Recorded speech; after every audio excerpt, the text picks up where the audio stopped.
Monday. But we wanted to make sure we got through this busy agenda and before we entertain any discussion on the budget. We don't normally have public discussion at our work sessions, but because it's budget time, we feel it's appropriate to do so. So Kevin, you wanted to address the board.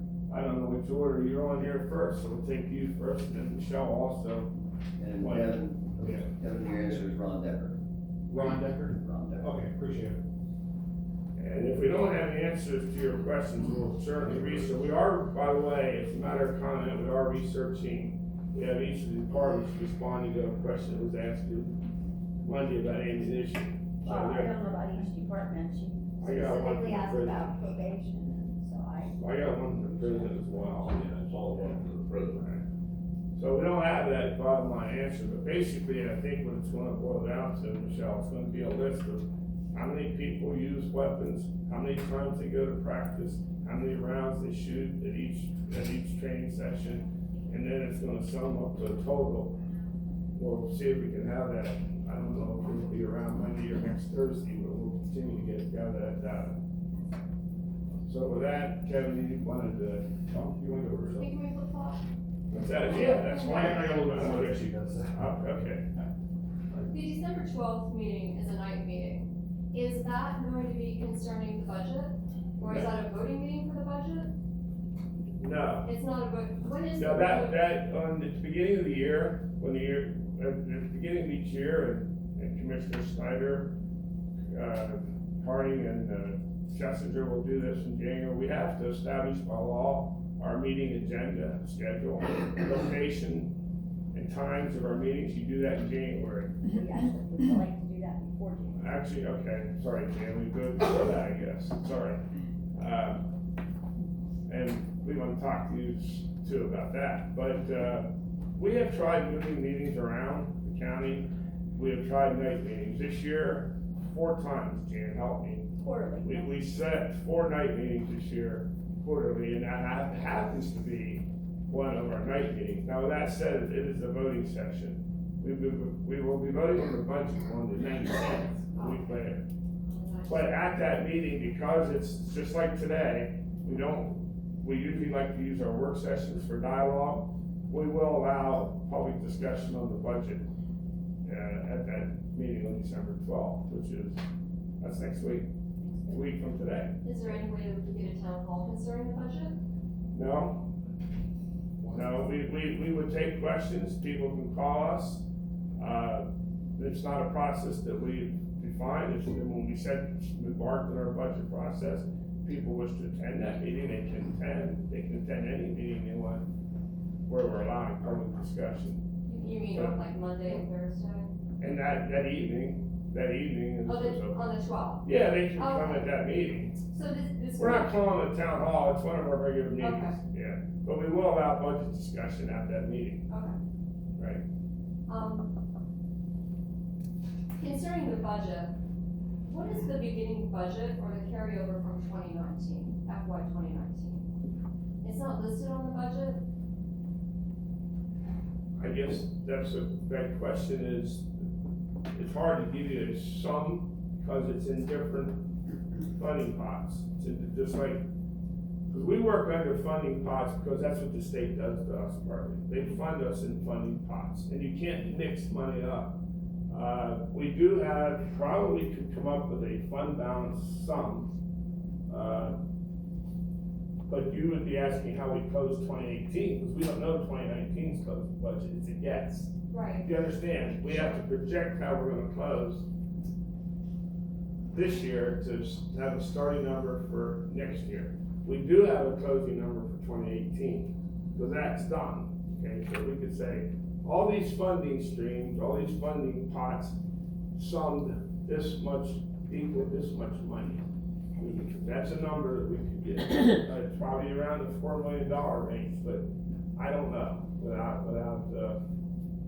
so, back to your question, Jan, I need some help from you Well, on we this. can't do anything about it end of 2019, as of December 5th of 2019. How could we tell you what's left at the end of 2019 when we're still in 2019? You could up to the point of December 5th. You could also project. You have to have some idea of how Yeah, we you're do going to end it this Yes, year. we can the So- 2018 starting, you know, what we started 2019 with. I'm not looking for cents, you know, just something, just Yeah, all right. projected, that makes perfect sense. So we're writing down, I'm writing down projected 2018 and then closed, but we're looking at 2019 closed estimated, total. And it would be an estimate. I think my last question, because I don't wanna muddy the waters too much. There is a contingency fund or a slush fund in prior years, but we don't seem to see that in the budget. Where is this fund? Is it a contingency fund, and what is the amount in this fund? Well, we established it at $300,000 at the beginning of the year, and we placed it in one of the, I don't know, it doesn't show in the commissioner's budget. I'm not sure where we do place that, it's in our, we have a contingency budget that we use for whatever. We did spend some of that money this year, we spent some on voting machines and some other things. I don't know, I can't answer, I can't tell you where it shows in the report, I don't know. Well, we can't find it, so Okay. that's why I'm asking, I'm not sure where it is. Does anybody know the answer to that question? I'll find it.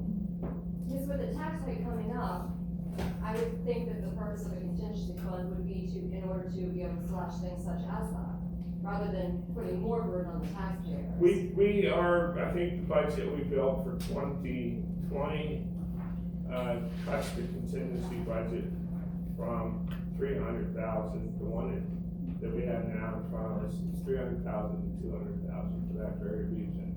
Because we had to consider a tax increase, we decided, well, let's see if we can get through 2020 with a $200,000 contingency budget. The reality is, you hope that you manage so well that you never even need to use your contingency budget, Exactly. but But you I do think- wanna have one. What was it, 2018? It was 2.2 million? Oh, no, that's called the fund Yeah, it's the balance. fund Or? balance. Fund balance? It's not a contingency, and it's definitely not a slush fund. That's the amount of the carryover that the commissioners have dedicated to having every year, year to year. That's called a fund balance. And that's back to your first question, Right. fund balance, yeah. Right. Yeah. Okay. Contingency is a line item in the budget that contains a certain amount of money in it for contingencies.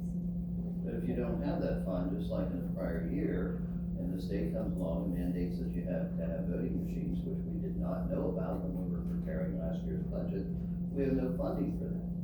So you have to have some money in a contingency for things that come up that you just have no idea are going to come up. I agree. So, okay, I think I understand everyone else's So question. you're not interested in where the contingency line item is? I am, please. Okay. Okay. Yes, Kevin, and then we'll get the rest of you here, so. Just to piggyback on the contingency, I'm looking at the budget worksheet report. And under Department 4900 contingency, There you go. account 4250, there's a reserve retirement account of $900,000. What does that consist of? That's the arc that we were talking about probably. Okay, Uh, so contingency, I mean, how? No, that, I don't know why that's. It's labeled reserve retirement account. And what says Department 4900 contingency, employee benefits, account 4250, reserve retirement account. It was $893,030 last year, it increased to $900,000 this year, Yes, that's the arc. or that- for the future. That's the arc that we just paid, it's called an annual retirement contribution, Okay, ARC. It also has the name, which they've updated the name to ADEC, actuarially determined employer contribution.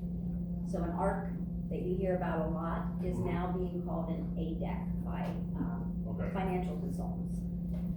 The Do you want me to go So- again so into is that the the retirement account, or is that plan just I spoke with? Goes to our. Extra. No, that's fine. No, it goes in our retirement. account. Okay, so it's not a contingency, a worst case scenario or something, okay. That money is reserved for our retirees. It has to be paid. That's what's confusing, is when it says contingency, it's like, okay, rainy day or whatever. I guess the sometimes it's contingency part of it is if we would have a really awful year, they are not required to put that in. That's the recommended amount by our actuary.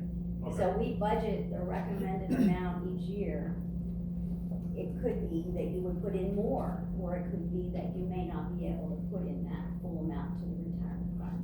We have what's called a defined pension benefit, which means that people don't put in investment amounts, they put in a set percentage on their side.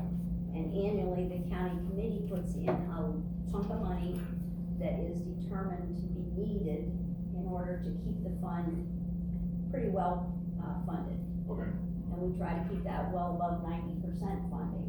And that's what our actuary determines on an annual basis, how much you have to put in. He tells us that when we're building the budget, we project it for the next year that will keep us as funded as we possibly can be. If they could put in more, and they could put in, I guess some boards in the past have spent years where they put nothing in. okay. That's not good. So I think that's the contingency part of it, you can or you don't have to. Okay, We approved today, and you didn't, Paul read it, but just so you know, that today's meeting. Yeah, I heard it. It's 893, Yeah.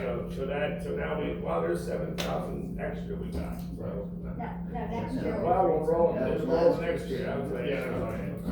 For 2020, we've budgeted 900,000. okay, it was listed in the worksheet, last year, there was a sale of county property for $30,000, and it's duplicated again for the 2020 budget. And we did. What are we discuss- selling? Conservation district property. Okay. How much property is left to sell? Well, it's a 5-year agreement. 5-year, okay. We gave them a 5-year agreement, so they could spread their budget accordingly, because they didn't have to care, they didn't want to pay all that up front, so we're giving them a 5-year term. Yeah, okay. Just a few things that I went back through with, I know the county dropped the Cohen's cleaners this year, going into 2019. And there was a statement that says the county actually saved money on that. When I go through the budget and I crunch the numbers, the Cohen's Cleaning LLC, for an annual contract, after all the amendments were done, it came out to $88,506 annually. Multiply that, because there was a 3-year contract that they had, if they would have renewed that contract, it would have been $265,518. Now, with the addition of a professional personnel and staff for housekeeping, plus overtime, and then with all the employee benefits, an annual expense is $124,732. If you do a 3-year contract, compare that to Cohen's, that would have been $374,256. So it's actually costing the county more, $108,738, to hire county employees than it would have been to go with Cohen Cleaners. These are the numbers straight out of the Drew budget. I can get you better numbers than that. I believe that 88,000 is not the entire cost of Cohen's cleaning for the final year of their agreement. If you're looking at all buildings that had. I went through the minutes that were Okay. provided with every addition or deduction. But they were not, I'll get you the numbers. We were up to. So your numbers differ than what's in the I minutes? don't know exactly how the difference is, but I can. No, we're not tell saying you. that. No, I'm What not we're saying saying that. is that there was space, and we had talked about that as we went along. There was space that was being renovated that was not being cleaned at the time, so as those Right. spaces were being added. But even the latest ones that you have was not all of the space that was renovated and added as we went forward. But you started off in 2016 is when the 3-year contract started for $85,794. And then as you went through the minutes, there was an addition of 3rd floor of the Piper building for $7,536. A reduction of 3rd floor of the Garden building for $4,644. In You addition know to that Penn those State, are monthly. $7,536 a month for cleaning? Most likely. Yes. So you're telling me $85,794 a month cleaning contract? No, the original was. Right, this comes out to, that 7,536 is for the year. At the end of the day, your numbers, when I calculate them, don't lie, it's $108,738 more that the county is paying to hire personnel because you're paying salary, you're paying benefits, you're paying overtime, you're paying retirement, you're paying health insurance that's increasing, whereas There's you only would've one just kept with. full-time Full-time person, person. there's only one full-time person that gets benefits. The rest are part-time, they get no benefits. How many people are on a housekeeping staff? One full-time, 6 part-time, So you have $34,280 for a director of housekeeping, yes, and then $57,500 for the rest of the staff. yes. But then you break down your social security, the health insurance, which is $18,000. Well, social security is everybody. Right, but I'm saying, once you start factoring in the benefits, whereas you didn't have to, especially with liability, life and disability, unemployment compensation and workers' comp, you didn't have to worry about that when you dealt with Cohen's Cleaner. That was all factored into their contract. I hope you'll let me just give you the total comparison, and I'll be happy to do Well, yeah, I want you to, but that's concerning. If you have different numbers than what the budget is saying or what your minutes are saying, I believe your minutes are saying how much we added per month, but. right, and you multiply that by 12 for the year, Yes, it's basic math, it comes out to 108,738. I think your math may be Additional. faulty, and I'll check it for you, okay? Okay, we'll check that. And I'll be happy to do that. Looking at, in your budget, when we talk about travel mileage, this is a big pet peeve because in the military, we actually had orders come down from the Pentagon that says we had to cut travel mileage to save costs of the taxpayers. Looking at your 2020 estimates, you're looking at, just in the general fund, of $58,040 in travel mileage. Now, in all fairness, that is a savings of $460 from last year. Do you know can you give me what the mileage rate is, the reimbursement rate for mileage that the county has? It's the IRS rate. So 58 cents, perfect. So that tells me, of that $58,040 that you have budgeted for 2020, that's 100,068.97 miles. Put that in perspective, that's 4 times that you can orbit the Earth in terms of mileage. How far are you traveling in this county that you have to be able to orbit the Earth 4 times? That's insane. Well, what was your bottom line, what was that last number? If you look at $58,040, No, it's, yeah, the mileage, just the mileage. with the mileage, I'll trust your math. 100,068.97 miles. If you base it off the 58 cent. 100,000 miles, you're saying is over and above. It's what we four, pay mileage. it's 4 times to travel, to drive around the Earth. You can drive around the Earth 4 times based on the amount of mileage that this county has requested, the budget. Okay. What was your number, 100,000 miles? 100,068.97 miles. Well, we're not at 100,000 miles. So if we were to buy 3 cars, we could sign them correctly, we could offset that. Well, that's the question, is that in the military, we had GOVs, we had government vehicles. Yeah. You could not travel unless you had a government vehicle to reduce the cost of reimbursement because it's so high. So I know the county has vehicles, if an agency is not using that vehicle and it's available, why is other agencies within the county not using that, signing out that vehicle?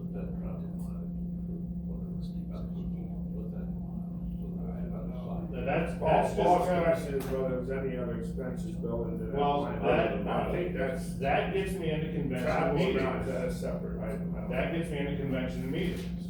And just under the general fund, you're requesting $60,900 in 2020 for convention and meetings. And this is just the general fund. That's up 2.7% or $1,650.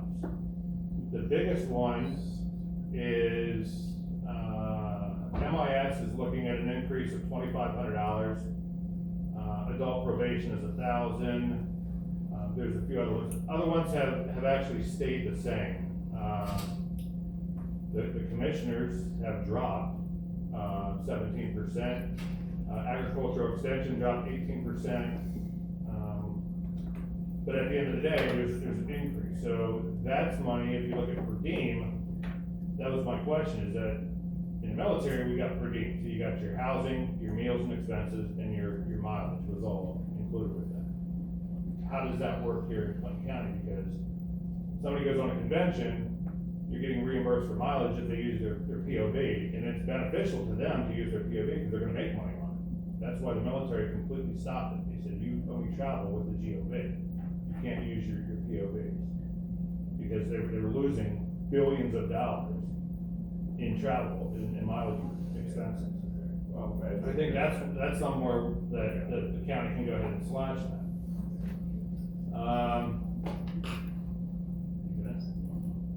I'm gonna try to answer a couple of your questions. I'm gonna ask you this, Kevin. Okay. For respect for the people in the room. Sure. I'm gonna ask you to hold off on the rest of your questions. Okay. And ask anybody else if they have any questions. And make sure that all our business is almost completed, because out of respect for everyone's time, they might wanna depart. But let's get back. Your question, and again, I'm not doubting your math, because you did the math, and if I take our budget, I could sit down and do the math. What's Jan's saying about the cleaning. She's gonna do the math, because she knows that what you see on the surface in the budget gives you a picture that you need to know the whole story. I mean, we constantly analyze and discuss with each department head about vehicles and mileage. We do that as part of the budget process. We buy or lease cars based on demand of that department. Your suggestion is we figure out a way, and it's probably maybe the next board look at a way to have enough owned vehicles or county-owned vehicles that we don't need to pay anybody mileage at all. I don't know that you would ever be able to do that, because you have people like us, for example. We don't have a county commissioner's vehicle. We do travel together almost as often as we can. We travel together. We have people who criticize us for traveling together. We're all in the same car, right? But we do that to save money. And I don't know that it would be practicable for the mileage we drive for us to have a county vehicle. I don't know, maybe that's something we should look into.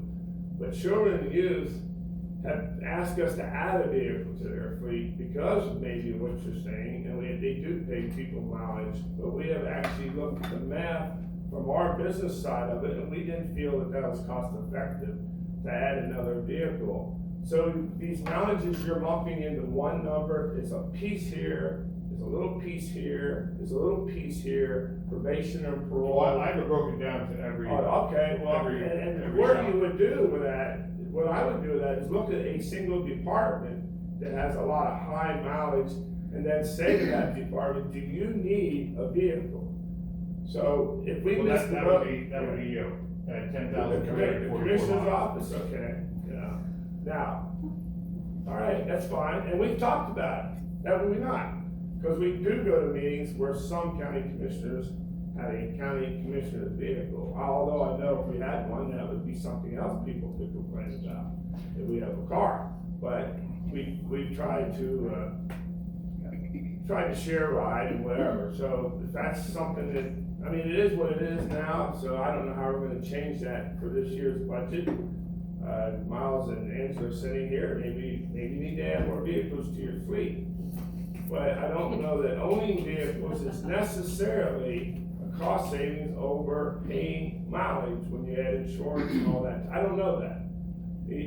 Someone who does fleet management could answer that question. Is it better to eliminate all mileage paid, which I forget the rate, whatever the government rate is, versus owning or renting vehicles and making everyone drive state vehicles?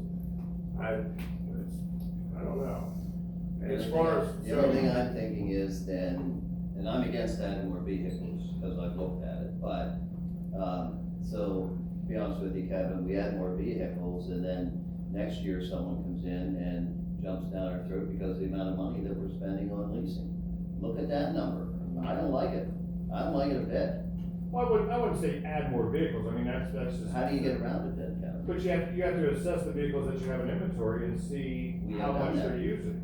We've I done mean, that. I'm glad you're sitting here, Tristan, I'm glad you're sitting here. This is exactly the debate we just had with Tristan in autumn, where they asked for more vehicles, we talked about Children and it. youth right now, according to the budget, they want $15,350 for mileage, which would be 26,465 miles.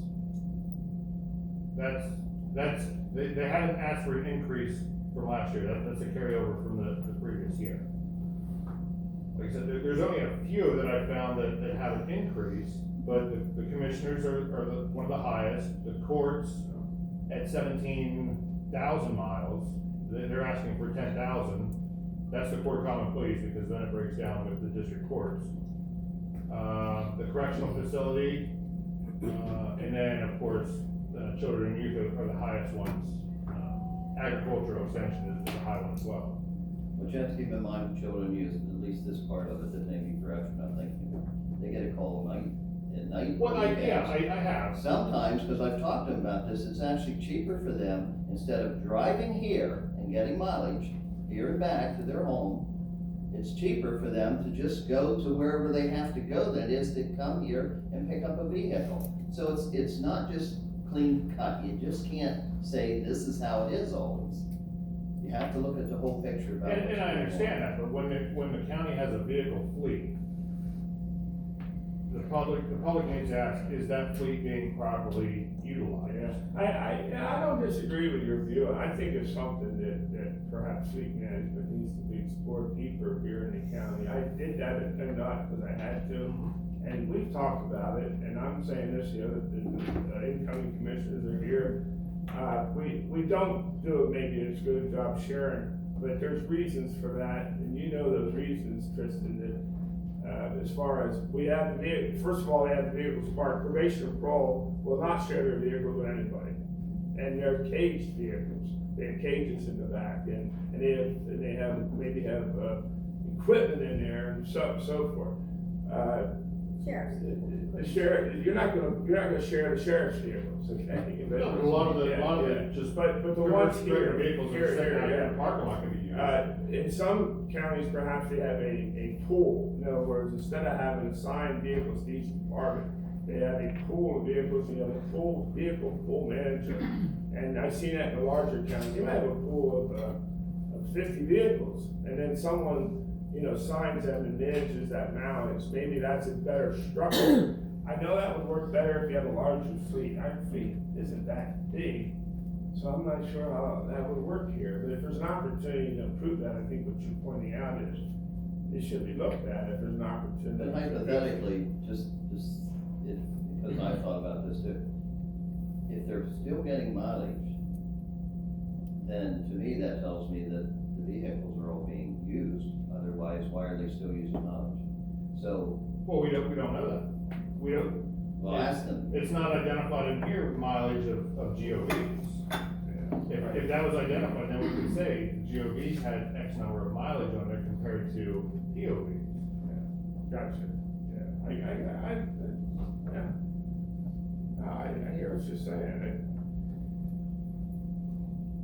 Like I said, in the military, the reason why we slashed it was because members were abusing the system. They're like, hey, I can take my POV and get mileage for this and make money on it. Yeah. Well, the Pentagon finally came in and we slashed it. We said, we're losing billions of taxpayer dollars just on mileage. Yeah, well, some of our trips, those travel trips, where they've flown to those facilities, I mean, they're far enough away, they've flown. I don't know about the ones to New York City. I think they've driven to New York City when they've had them in the New York, New Jersey area. But that was your other question. We meet with each department head, and in the budget process, we drill into them and ask them about why they need this trip to this conference. All our associated contractors, like New Worlds is the biggest example.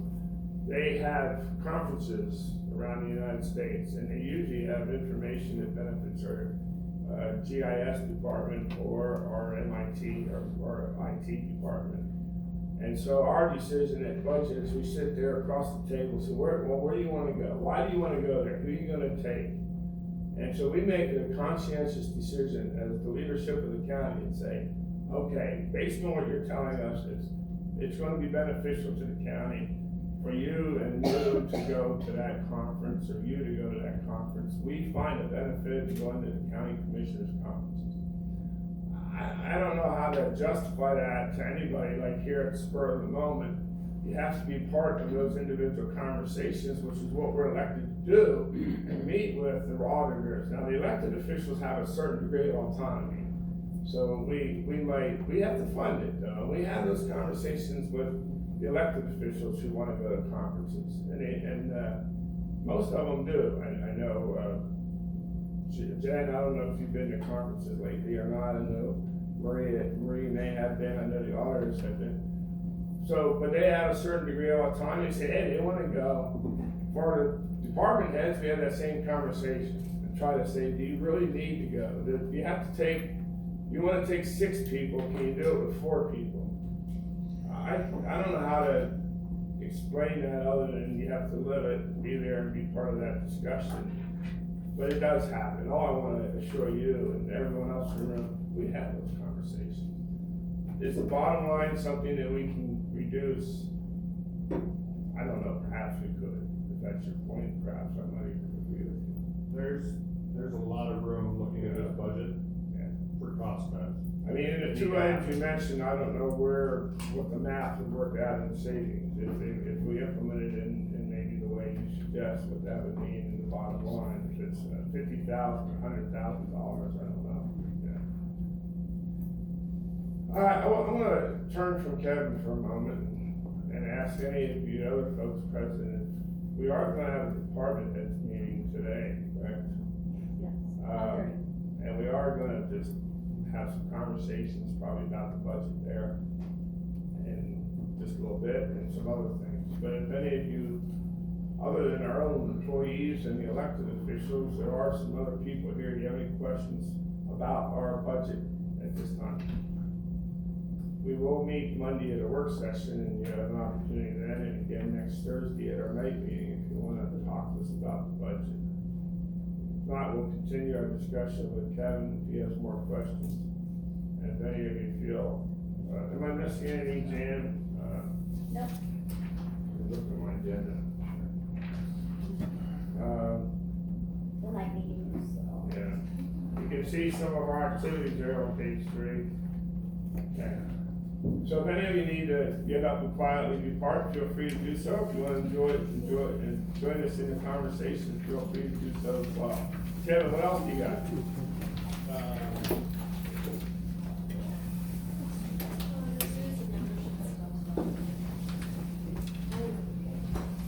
Okay, when I broke down association dues, there's a request for $35,405 for 2020, that's up 5%, or $1,775 from last year. I guess the question being is what's the return, and that's just the general fund, is a 5% increase. I guess what's the return of investment for taxpayers on